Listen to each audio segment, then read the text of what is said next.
the thing to take away from here is do not be afraid of weeding when you no-dig garden. If you have a traditional garden and you turn the soil and you turn your fertilizers and compost into the soil, stop today. It's way more work. It's not worth it. Your yields are never going to be as good, and you're going to spend the majority of your time weeding instead of growing, cooking, and eating. One of the biggest complaints people have of gardening is there's so much weeding involved. Well, when you turn the soil over, when you disturb the soil, that can disturb weed seeds that are buried underneath the surface, and that will lead to germination of those weed seeds. The benefit of no-dig gardening is you're really twisting out the plant, leaving the root ball in there, and that's it. You're not going through and rotating the soil or turning the soil at all, and if you do, it's a big mistake. I have not physically weeded my beds in almost a year. When I go to harvest food, when I'm going through the garden, if I see a little weed, I'll pop it out.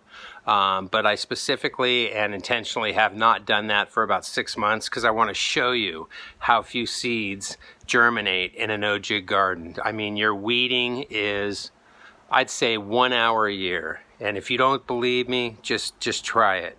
I'm going to take you through a garden tour. We're going to go try to find as many weeds as we can. We're going to pick them, and you be the judge of the effectiveness of no weeds with no-dig gardening.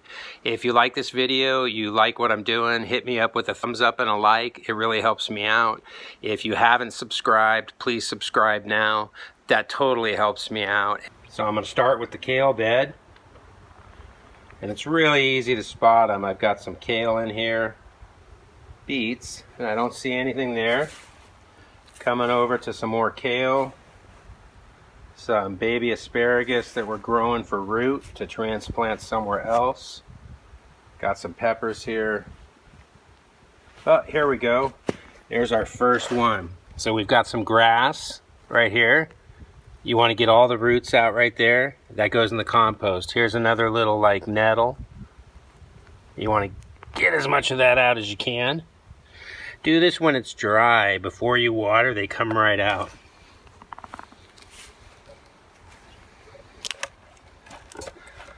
See if there's anything hiding behind this kale. Here's some winter squash. Here's a beet bed. These are what we're harvesting to eat right now. There we go.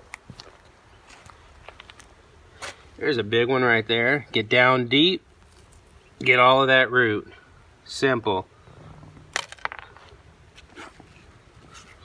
The nice thing about doing this is you get to teach the weeds a lesson, and they actually go into your compost bin and turn into food for your plants. Here's a grass right here, and these grasses here are actually from this purchased compost, I would assume.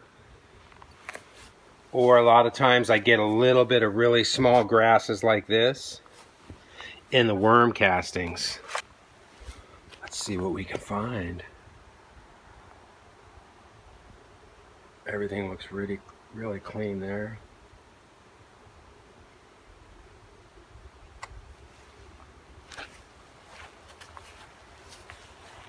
Here we go. Here's a big one I've left. Now I've intentionally let these go so I had stuff to show you. But I pull these grasses out as soon as you see them, so when they're smaller, but we've got all the root for the most part. Here's one I yanked out yesterday because I wasn't thinking. See that? I remember seeing one in here the other day, and it's all right to step on your beds like this. Don't worry about it. They're not dug beds. There's a lot of elasticity to them. They pop back up. When you dig them, you lose all of that elasticity because you're removing all the pockets in between them. Check that out. The winter squashes are growing good. Mind how flavorful they are. And you gotta look good in these beets. These are some beets for 2 or 3 months down the road. It's easy for grasses and things to pop up and hide. I'm not seeing anything in any of this. I'm not seeing anything there. And this is not staged, people. This is the real deal when you don't disturb the soil by digging everything up. First few years you weed them a lot more. But as you get further along in the process and the age of the beds, you really don't have to worry as much about weeding at all. Now, this is a new bed. This bed's only a year and a half old, so if you see, there's more weeds in here. They're still popping up. Whereas a bed that's 3 years old, you quit getting those weeds.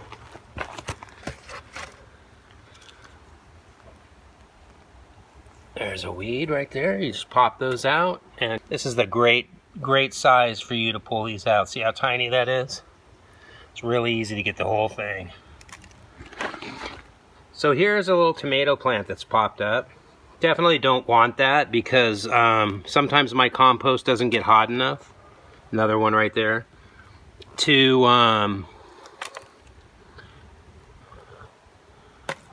burn up some of the weed seeds or some of the compost seeds from the yard or from the green waste. Here's another one right here.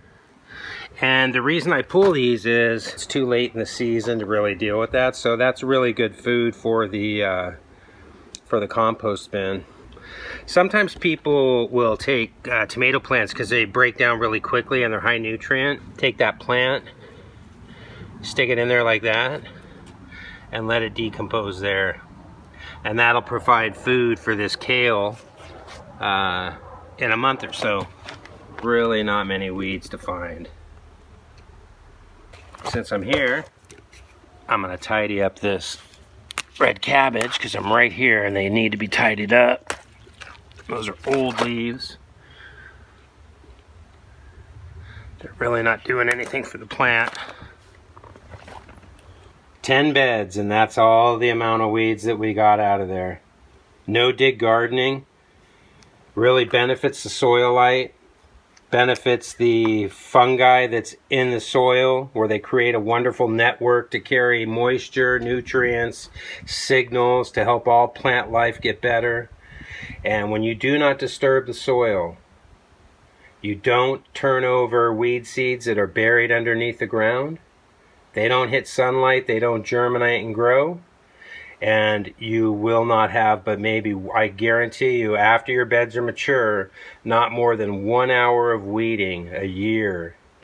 So I hope you learned something about this today. If you did, hit me up with a thumbs up, a like. It really helps me out. Subscribe if you already haven't.